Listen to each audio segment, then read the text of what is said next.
Hi everyone, this is Sonia Nan and I'll be teaching you biology for your various competitive exam. This video is important for your NEET and CUET UG exam, right? And the topic is the very important topic, that is your reflex action and reflex arc. This is the topic from neural control and coordination chapter, and this is very important topic for your exam, right? So we'll cover this topic like in a short video, right? So stay connected. Okay, let's start the topic. Yes, right. So first thing, right, we are going to discuss reflex action. So you should know what is reflex action, right? क्या होता है reflex action? So guys, reflex action is just a spontaneous response. Yes, कभी आपने देखा हो गलती से आपने किसी हॉट यूटेंसिल को टच कर दिया, या फिर आपके सामने चाय रखी है और आपको बहुत जल्दी थी पीने की, एंड चाय क्या थी, गर्म थी, है ना। जैसे ही आपने आपका कप उठाया, जैसे ही आपको गर्म लगा, आपने एकदम से हाथ पीछे हटाया, that is your reflex action. जो बॉडी एकदम से आपका रिस्पॉन्स करती है, that is spontaneous response. This spontaneous response is the reflex action. ये आपको याद रखना है क्या होता है reflex action. So simple, this is the spontaneous automatic response which our body gives to a stimulus, right? ये हमारे कंट्रोल में नहीं होता, so this is involuntary, right? क्या है? involuntary। यही पूछा जाता है, voluntary है, involuntary है, क्या है? involuntary है, right? देन कैसा रिस्पॉन्स है? स्पॉन्टेनियस रिस्पॉन्स है, सडन रिस्पॉन्स है। ये दो पॉइंट्स आपको याद रखने हैं जब भी आप डिफाइन करते हो रिफ्लेक्स एक्शन को। So reflex action is just a spontaneous automatic mechanical response to a stimulus, right? When there is any change in the environment, then you give response to that is your reflex action, right? Okay, now we have so many different types of reflex action, right? On the basis की reflex action हमारी body में कब से present है, या हम कब से रिफ्लेक्स एक्शन हम स्टार्ट करते हैं हमारी बॉडी रिस्पॉन्स करना, या फिर कितने टाइप के हैं, कहाँ से कंट्रोल होते हैं, कहाँ से रेगुलेट होते हैं। So the type number 1 is the simple reflex, then the type number 2 is the acquired reflex, right? ये वो रिफ्लेक्सेस हैं जो सिंपल रिफ्लेक्सेस होते हैं, जो बाय बर्थ होते हैं, बाय बर्थ होते हैं। जैसे स्वेटिंग होती है हमारी बॉडी में, ब्रीदिंग होती है। So these are other life processes जो बाय बर्थ हमारे अंदर होते हैं। ये क्या है? रिफ्लेक्स एक्शन है। क्यों है? क्योंकि हम कंट्रोल नहीं कर सकते। कितने टाइम तक हम कंट्रोल कर लेंगे? कितने टाइम टाइम तक हम अपनी ब्रीदिंग को कंट्रोल कर लेंगे? नहीं कर सकते फॉर अ लॉन्ग टाइम। सो कुछ टाइम के बाद तो सांस लोगे, है ना, right? So this is reflex action, involuntary है ना, हमारे कंट्रोल में नहीं है, खुद से होगा। एक्वायर्ड रिफ्लेक्सेस, एक्वायर्ड रिफ्लेक्सेस वो रिफ्लेक्सेस होते हैं जो हम लाइफ टाइम में क्या करते हैं, एक्वायर करते हैं। ये कुछ न्यू स्किल्स जो हम सीखते हैं, है ना। जैसे हमने हमारी राइटिंग सीखी, ड्राइविंग सीखी, again we have these reflexes, so these are the acquired reflexes, right? Then we have on the basis of control, कि कंट्रोल कहाँ से होता है। वेरी इंपॉर्टेंट क्वेश्चन, बहुत बार पूछा जाता है कि कंट्रोल कहाँ से होते हैं reflex action. So number 1 spinal reflexes, number 2 cranial reflexes. Spinal reflexes वो रिफ्लेक्सेस होते हैं जो कि स्पाइनल कोड से कंट्रोल होते हैं। क्रेनियल रिफ्लेक्सेस वो होते हैं जो कि ब्रेन से कंट्रोल होते हैं। ओवरऑल अगर आपसे पूछा जाए कि रिफ्लेक्स एक्शन को कौन कंट्रोल करता है, सेंट्रल नर्वस सिस्टम करता है ना, सेंट्रल नर्वस सिस्टम करता है। सेंट्रल नर्वस सिस्टम में we all know we have brain and spinal cord, है ना, ब्रेन एंड स्पाइनल कोड। अब जो मैक्सिमम, अगर मैं बताऊं, जो मैक्सिमम रिफ्लेक्सेस होते हैं उनको कौन कंट्रोल करता है? उनको कंट्रोल करता है स्पाइनल रिफ्लेक्स। और अगर आपसे पेपर में बिल्कुल सिंपल सा क्वेश्चन पूछा जाए कि कौन कंट्रोल करता है रिफ्लेक्स एक्शन को, आपका आंसर होगा बहुत सिंपल, कौन करता है? सेंट्रल नर्वस सिस्टम करता है ना, right? Okay, so this is the basic idea जो आपको होना चाहिए कि रिफ्लेक्स एक्शन क्या होता है, कितने टाइप्स के होते हैं, है ना। Okay, I think now you have a clarity कि आपको करना क्या है रिफ्लेक्स एक्शन में। उसके बाद एक बहुत इंपॉर्टेंट टॉपिक आता है reflex arc, right? Reflex arc, reflex arc क्या होती है? जो ये प्रोसेस हुई ना पूरी रिफ्लेक्स एक्शन की, हमने बाहर से कोई चेंज, हमारी बॉडी ने क्या क्या फील किया, फिर उसको हमने रिस्पॉन्स दिया। कैसा रिस्पॉन्स दिया? सडन रिस्पॉन्स दिया। किसने कंट्रोल किया? सेंट्रल नर्वस सिस्टम ने कंट्रोल किया। तो जो ये पूरी प्रोसेस हुई ना, ये इसकी जो पाथवे है, इसकी पाथवे को वी से रिफ्लेक्स आर्क, है ना, reflex arc, right? So reflex arc is just the pathway. ये एक सिर्फ पाथवे होता है जो नर्व इंपल्स क्या है, क्या करता है, जो नर्व इम्पल्स फॉलो करता है इफेक्टर ऑर्गन तक रीच करने में ड्यूरिंग अ रिफ्लेक्स एक्शन। तो क्या होगा, बाहर कोई चेंज हुआ, आपकी बॉडी ने सेंस किया, सेंस करते ही कहाँ जाएगा, वो सेंसरी नर्व फाइबर्स में जाएगा, सेंसरी सेल्स में जाएगा। जैसे ही सेंसरी में जाएगा, फिर वो सेंसरी कहाँ लेके जाएंगे, ब्रेन में लेके जाएंगे या तो स्पाइनल में लेके जाएंगे, मतलब सेंट्रल नर्वस सिस्टम में लेके जाएंगे, है ना, spinal brain central nervous system में लेके जाएंगे, है ना।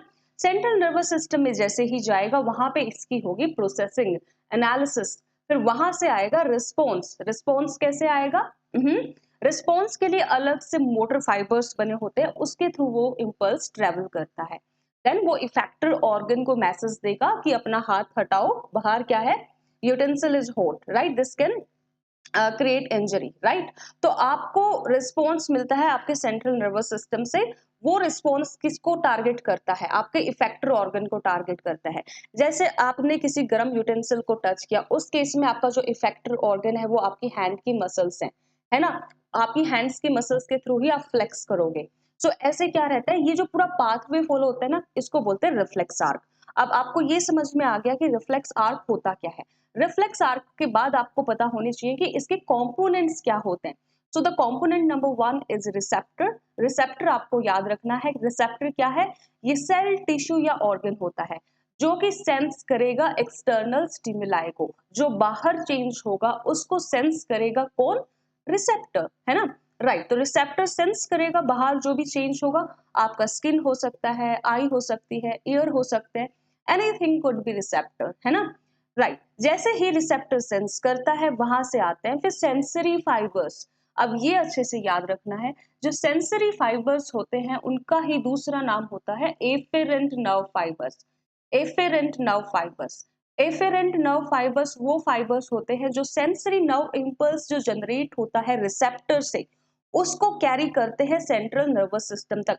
डायरेक्ट क्वेश्चन पूछा जाता है कि सेंसरी नर्व फाइबर्स का क्या फंक्शन है, एफेरेंट नर्व फाइबर्स का क्या फंक्शन है। तो इनका फंक्शन होता है इंपल्स को कैरी करने में, कहां से कहां तक, सेंसरी पार्ट से लेके सेंट्रल नर्वस सिस्टम तक कैरी करने में इनका फंक्शन रहता है। बहुत बार पूछा गया है, डायरेक्ट पूछते हैं, है ना, right. Then we have okay, जैसे ही सेंसरी और एफेरेंट नर्व फाइबर्स अपना इंपल्स कैरी करेंगे, कहाँ लेके जाएंगे, सेंट्रल नर्वस सिस्टम में लेके जाएंगे। सेंट्रल नर्वस सिस्टम में जाके उसको क्या किया जाएगा, प्रोसेस किया जाएगा, है ना। फिर वापस से क्या आएगा, रिस्पॉन्स आएगा, कहाँ से आएगा, सेंट्रल नर्वस सिस्टम से आएगा। जैसे ही सेंट्रल नर्वस सिस्टम से रिस्पॉन्स आएगा, तो अब वही भी तो चाहिए, रिस्पॉन्स कैसे आएगा, कौन लेके आएगा रिस्पॉन्स को, अगेन कौन लेके आएगा, मोटर फाइबर्स लेके आएंगे, जिनको हम बोलते हैं इफेरेंट नर्व फाइबर्स भी। इफेरेंट, एफेरेंट अलग है, इफेरेंट अलग है, तो दोनों में आपको डिफरेंस पता होना चाहिए, पेपर में जाके कंफ्यूज नहीं होना। मोटर फाइबर्स का मतलब है इफेरेंट एंड सेंसरी का मीनिंग है efferent. Efferent, efferent, efferent, efferent, confusion नहीं होना चाहिए, है ना।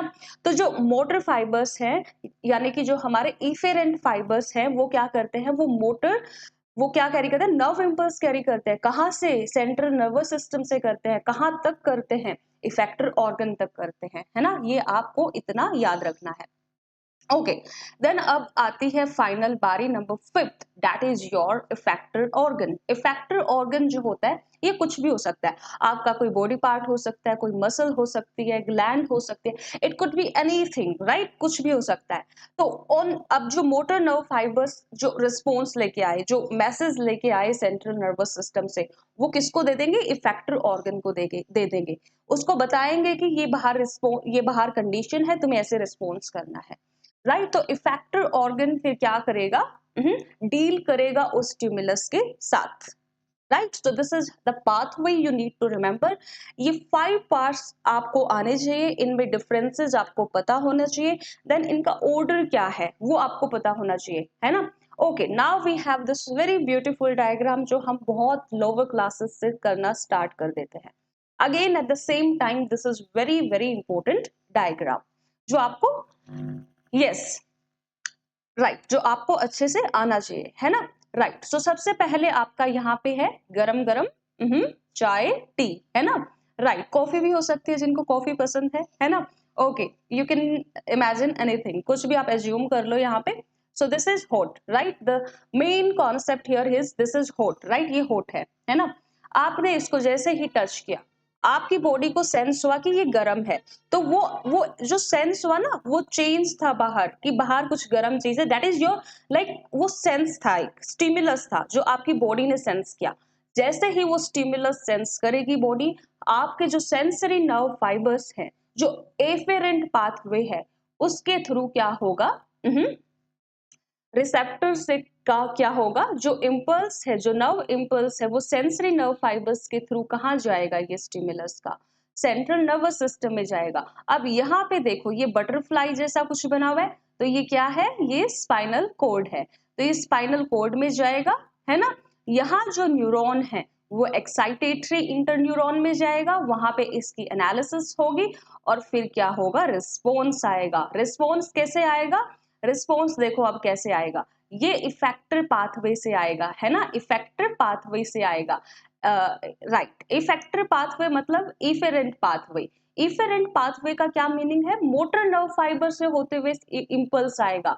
जैसे ही मोटर नर्व फाइबर से ये ट्रेवल करेगा, ये आपके इफेक्टर ऑर्गन पे जाएगा, और आपके इफेक्टर ऑर्गन में क्या करेगा, चेंज करेगा, ताकि वो डील कर सके बाहर जो भी रिस्पॉन्स वो दे सके, है ना? बाहर जो भी कंडीशन है उसके अकॉर्डिंग रिस्पॉन्स दे सके. तो अब यहाँ पे आपका जो इफेक्टर ऑर्गन है वो आपकी मसल्स है ना?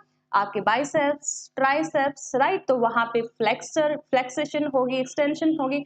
तो ऐसे डिफरेंट टाइप्स की मूवमेंट होगी. तो जैसे ही आपकी हैंड मूवमेंट होगी, आप अपना हाथ पीछे की तरफ एकदम से हटाओगे, तो ये है रिफ्लेक्स एक्शन. और ये जो पूरा पाथवे है, एफेरेंट पाथवे, इफेरेंट पाथवे, ये सारा pathway is the reflex arc, है ना? तो ये आपको याद रखना है, right? Then we have the importance of reflex arc. Reflex arc क्यों इंपॉर्टेंट है हमारी बॉडी के लिए? नंबर वन, ये बहुत सारी बॉडी एक्टिविटीज को कंट्रोल करती है, राइट? नंबर टू, कोई भी हार्मफुल स्टिमुलस आ गया, उसमें हमारी बॉडी को बहुत फास्टली रिस्पॉन्स करना होता है. तो फास्ट रिस्पॉन्स करने के लिए दिस इज रिफ्लेक्स आर्क, ताकि फास्टली हमारी बॉडी रिस्पॉन्स कर सके. Response to stimulus is accurate and useful, and this coordinate many body activities, right? So this is why reflex action is so important, right? आपकी हमारी body के लिए भी important, and आपके पेपर के लिए भी दिस इज वेरी इंपॉर्टेंट. तो ये आपको अच्छे से करना है. यस, तो ये आपको अच्छे से करना है. Okay, right? So this is all for this session. Stay connected, subscribe and share, right? Okay, right, stay connected for further videos, right? If you find this video helpful, right, do comment. Yeah, have a good day.